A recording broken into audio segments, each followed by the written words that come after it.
asalaamaaleykum mbokk yi si si Daaray Technologie ñu ngi leen di gërëm te di leen jaajëfal dal leen ak jàmm si seen nouvelle vidéo seen mbokk Djiby Seck ngeen si àndal donc Daaray Technologie incha allah n'est-ce pas avec JavaScript donc je pense que JavaScript bi incha allah bu jeexee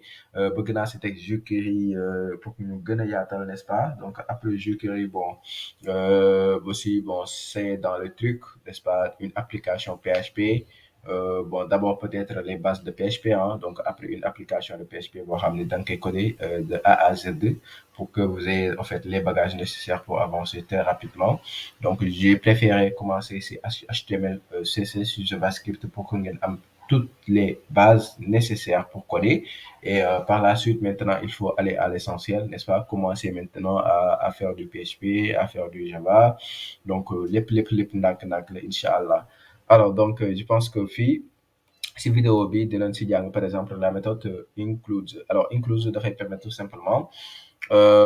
vérifier est-ce que benn valeur mu ngi si texte bi ngay rechercher. Donc, ça tombe bien. Donc, ñun pour apprendre includes, n'est-ce pas, on va pas aller de midi à 14h, n'est-ce pas, fini si méthode cherche bi, n'est-ce pas. Je pense que donc fii bon, je pense que mën naa ko def fii aussi, hein,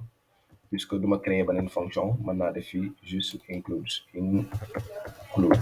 Donc, include dafay am S, n'est-ce pas? Il recherche tout simplement une séquence de caractères dans une chaîne de caractères. Donc, fii, bon, je peux dire et renvoyer tout. Sur la chaîne et trouver, par exemple.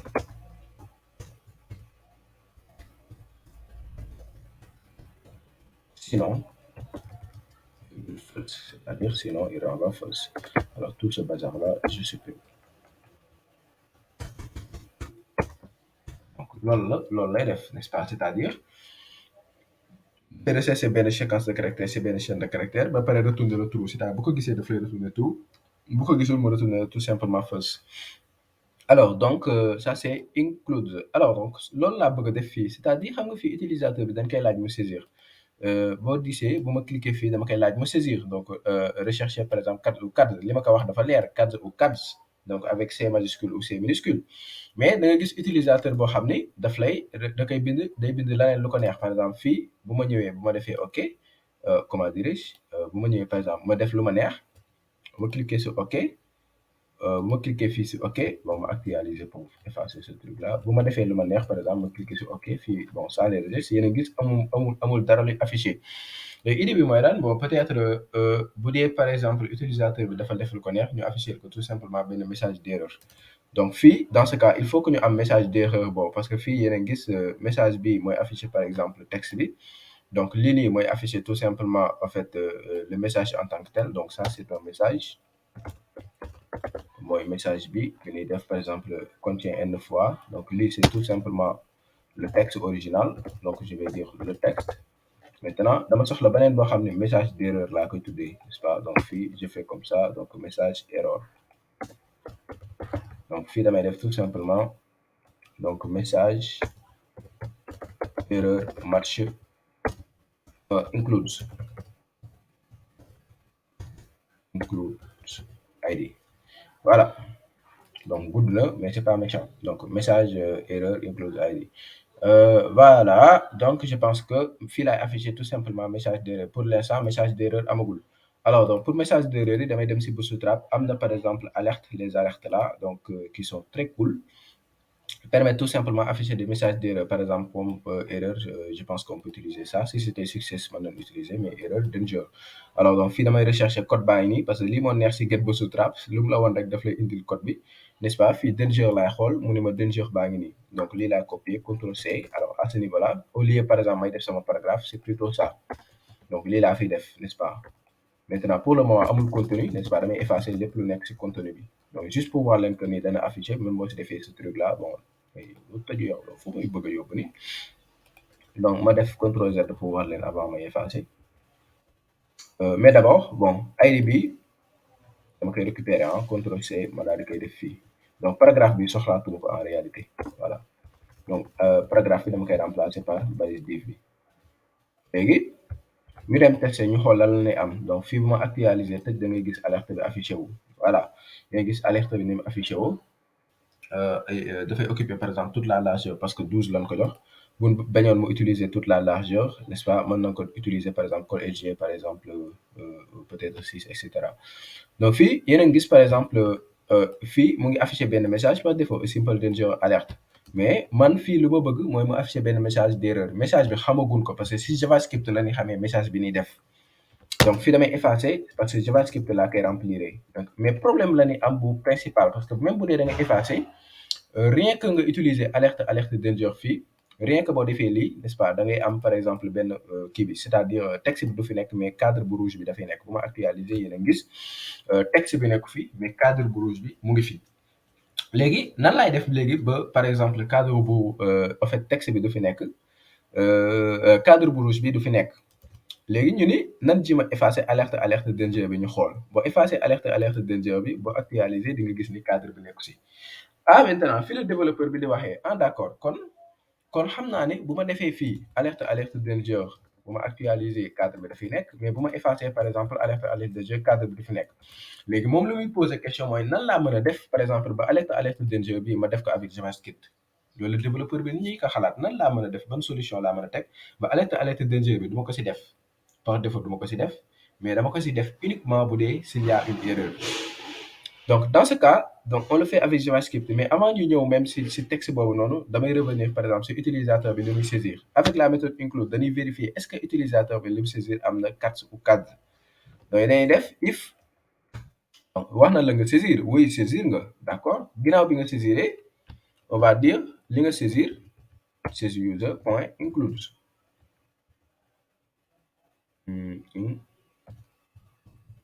est-ce que ça inclut CADS pas donc li nga saisir est-ce que par exemple am na CADS par exemple voilà bu neexee ñu ni ou pas li nga saisir am na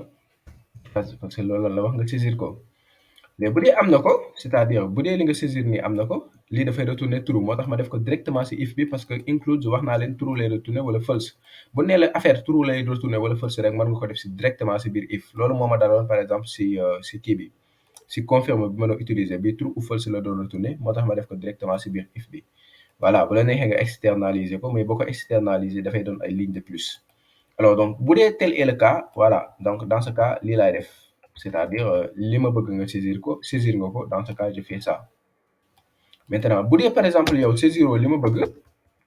d'accord foog ma afficher la benn erreur ah donc damay def tout simplement damay sélectionner message d'erreur foofu laa bëgg def sama message n'est-ce pas ma ni document mooy get element by id the message error includes id point in html est égal à ma ni la ma neexee ma utiliser ça les lecteurs de gabarit waaw ma ni saisir user c'est-à-dire li nga saisir user est différent de CADS ou CADS voilà maintenant boo yemee fii rek dina afficher message bi normalement mais du afficher affaire bi en rouge n'est-ce pas juste pour xool ma cliquer fii par exemple ma si jaxase ay mélange n'est-ce pas ma cliquer yéen a gis mu ngi afficher message bi n'est-ce pas est différent de CADS ou CADS maintenant message bi dama ko bëggoon afficher en alerte parce que fii dama supprimer alerte danger bi moo tax si defu ko par exemple mais lan laay def léegi ba def si alerte danger bi dans ce cas damay sélectionner balise bi donc balise bi pour sélectionner ko c'est ça qui permet de sélectionner balise bi maanaam lii mooy sélectionner ma balise bi nga xam ne dafa am identifiant message error includes id te benn balise rek moo am message error includes id mooy balise div bi donc balise div bi ginnaaw bi ma ko sélectionné am na benn propriété en JavaScript bu ñuy wax class list donc moom laay utiliser à ce niveau là dinañ ko jàng ci formation bi mais dama koy anticiper pour def li ma bëgg a def donc classe list donc boo utiliser classe list en réalité am na plusieurs méthodes yoo xam ne mën nga ko utiliser am na classe list de add am na remove am na par exemple value am na case am na par exemple kii entries am na remove et cetera pour ne citer que cela donc li ngeen war a comprendre mooy classe list bi dafay permettre ajouter dynamiquement ay classes CSS si benn balise wala mu supprimer dynamiquement n'est-ce pas ajouter ay classe CSS wala mu supprimer ay classe CSS donc comme xam naa classe list day ajouter ay classe CSS wala mu koy supprimer man exactement loolu laa bëggoon bon avant par exemple ma leen ni may def classe list xam ma def console.log pour ngeen gis lan la classe list contenir donc fii je fais CTRL X ma def fii console.log donc ma daal di nekk actualiser ma def nii ma daal di def jaxase mélange ma def OK n'est-ce pas yéen a ngi gis ma def F12 pour ngeen gis lan la classe list contenir donc fii bu ma ak zoomé yéen a ngi gis mu la DOM token list c'est-à-dire mu ni ma par exemple gisul dara mais bu ma duggee si prototype di ngeen gis par exemple méthode yi ma leen di wax tout à l'heure maanaam boo defee point classe list di nga am accès si méthode add bi daf lay permettre tout simplement nga ajouter benn classe si CSS man loolu laa bëgg parce que dama bëgg ajouter alerte danger si balise bi donc léegi méthode add bi moo lay permettre nga def ko am na méthode contains dafay permettre de vérifier est-ce que par exemple benn classe CSS mu ngi si balise bi am na méthode entries c'est juste pour faire par exemple des boucles sur un itérateur la méthode for each on l'a déjà vu item c'est juste pour récupérer un élément donc la valeur d'un élément n'est-ce pas case aussi c'est juste pour boucler avec uniquement les clés remove c'est pour supprimer replace c'est pour supprimer toString on l'a déjà fait c'est pour transformer en chaîne de caractères toggle c'est pour ajouter une classe si ça n'existe pas si ça existe il l'ajoute pas n'est-ce pas values c'est pour uniquement boucler avec les valeurs etc donc fii il y a énormément de choses qu'on peut voir donc ça c'était juste pour vous montrer lan la par exemple classe list contenir c'est ça mais comme léegi xam ngeen ko donc damay effacer sama console.log ma daal def léegi classe list point add puisque gis ngeen ni mën naa utiliser add mais add da nga koy jox une liste de chaînes de caractères loolu lay wax ni par exemple tokens strings tableau c'est-à-dire c'est un ensemble par exemple d'éléments séparés par des virgules nga koy jox léegi ma ne ko fii dama bëgg nga afficher nga ajouter ma si benn classe bu tudd alerte ça c'est un deuxième bi dama bëgg nga ajouter ma si beneen boo xam ne dafay am alerte danger et voilà donc fii le fait que ma ajouté ci classe bi gisoo dynamique baa laa ko def avec CSS c'est-à-dire avec JavaScript laay ajouté fii du ma ñëw bind ko fii directement mais avec JavaScript laay def alerte danger à ce niveau-là et normalement donc si j'actualise à ce niveau-là donc ma rechercher loo xam ne amul n'est-ce pas bu ma defee nii yéen a gis automatiquement ma defal ma par exemple should est différent par exemple de quatre ou tel et voilà donc sama gars yi donc bu ma defee case du ma afficher loolu normalement parce que bu ma defee case gisoo damay si la may doog a indil voulez-vous vraiment rechercher n'est-ce pas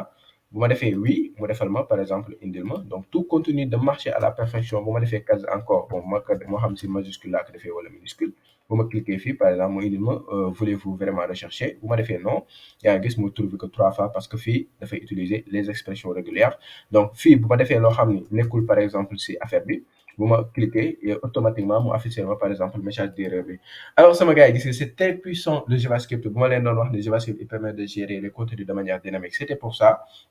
et il y a énormément de choses yoo xam ne mën nañ ko gis ça reste pour le moment on a encore absolument rien vu et petit à petit inchallah donc ñu incrémenter donc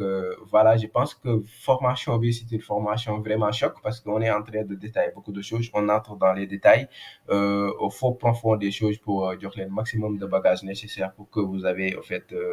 voilà les trucs pour maîtriser JavaScript et voilà au fur et à mesure ñuy avancer au fur et à mesure muy gën a choc sax pour le moment donc presque on n'a rien vu li échauffement kese la donc sama gars yi ma jox leen rendez-vous si yeneen di vidéo incha allah